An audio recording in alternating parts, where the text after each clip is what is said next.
It feels right to start with those local election results. Of course, the Brexit Party wasn't standing, but it seems like the conclusion drawn by both Labour and the Conservatives is that the public want them to do a deal. What do you think would be the consequences? I don't agree with that. What the public want is to leave the European Union. We were promised we'd leave on the 29th of March. 500 MPs voted for it. The Prime Minister told us over 100 times we were leaving on that date.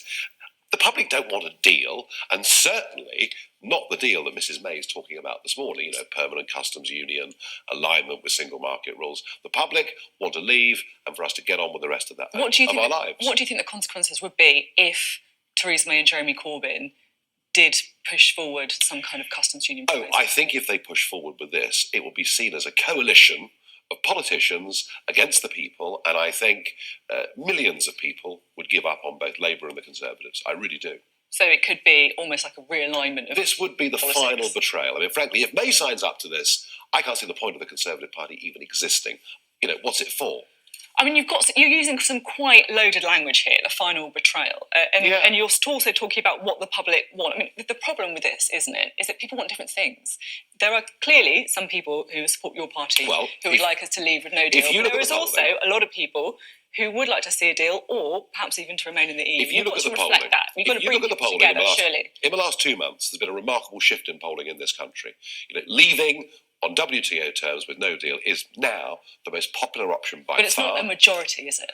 Oh, if you offer people the choice, should we stay and have a second referendum or leave on WTO terms? WTO terms has a majority. But they're not the only choices, are they? Every single region of England and Wales, apart from London.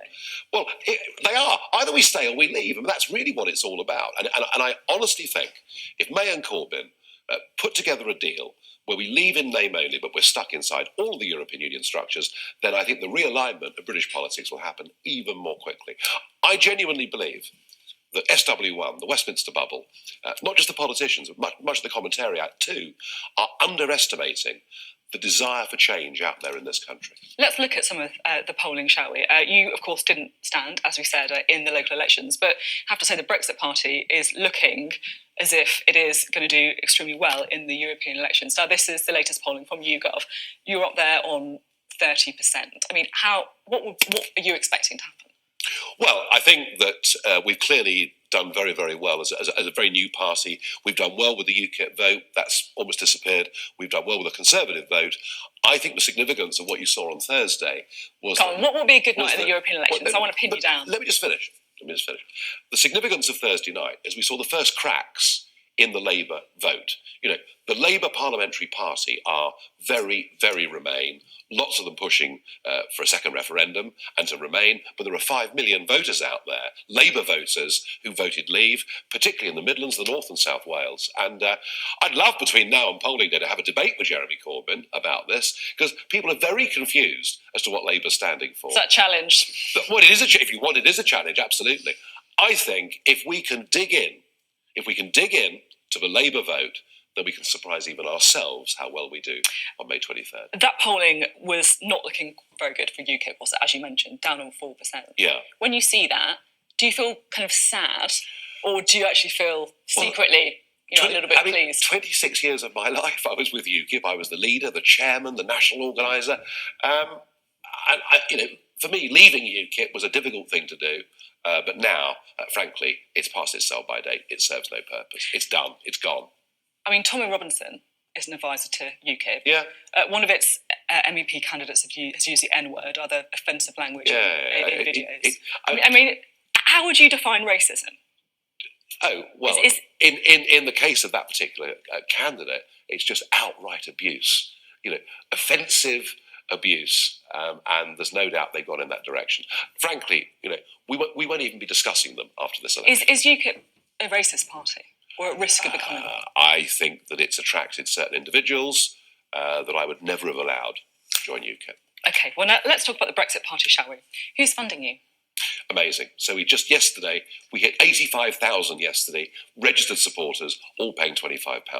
Work it out. We've raised, getting on for £2 million through individual people joining through our website. And I can't think that any other party in the UK has ever raised money like that. You've said in an interview previously that you've received one big donation. Who's that from? Yeah, no. Oh yes, I'm really going to tell you his name, aren't I? Well, why not? Because then you would all hound him. This is the new transparent politics, isn't it? And we'll be declaring it at the end of July. So why don't you just tell me then? I don't see why. I don't see why one individual. Well, I tell you what. If everybody else will, that's fine. But you know what will happen? If I tell you the name of this person, you will hound him, all of you. You'll be outside his house for the next 3 weeks. So no. And anyway, it's irrelevant. It's a small donation. It's a small donation of £100,000. We've raised, I repeat, nearly £2 million in £25 from individuals. Doesn't he deserve some scrutiny? And he'll get it all in good time. Who's funding Change UK? Well, I'll be asking them. Well, there you are. There you go. I also want to ask you about Claire Fox as well. Yeah. One of your candidates, the top of your list in the Northwest. Now, of course, there has been some media attention on the fact that she hasn't disavowed some of these comments that were made in 1993 defending the IRA. Well, this is a classic stitch-up smear story. Number one, she made no comments herself in 1993, but she was a member of a left-wing organisation who were Irish Republicans. Nothing unusual in that.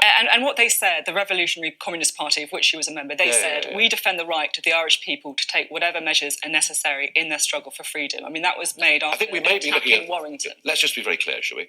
Claire Fox says there were dreadful things that happened before the peace agreement, which she hates the fact that they occurred. She supports the Good Friday Agreement and does not want politics to be pursued by violent means. And the irony of her being attacked when Jeremy Corbyn and John McDonnell were personal friends of Sinn Féin IRA, personal friends, attended Palestinian martyr ceremonies, commemorating people who tortured and murdered Israeli athletes.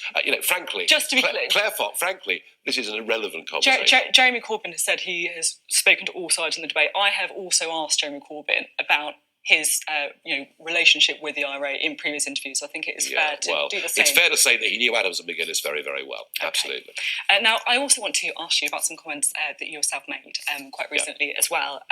This was at the Lockhaven University in the United States, and you were talking about immigration and integration, and you said about this. I could take you to a town called Oldham in the north of England, where literally on one side of the streets where everybody is white, and on the other side of the street everybody is black. Yeah. There is no assimilation. Yeah, well, sadly true. I was first put onto this by Charles Wheeler, the late respected journalist, who Tony Blair commissioned him to do a report as to what had happened in Oldham, why there'd been riots, and this is pretty much what he told me. But what I don't understand.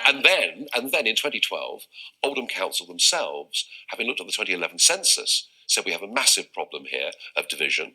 I could even go to The Guardian's northern correspondent Helen Pidd. And if you look at it, you've got one ward in Oldham that is 97% white, and literally adjoining it, the next ward that is 66% black.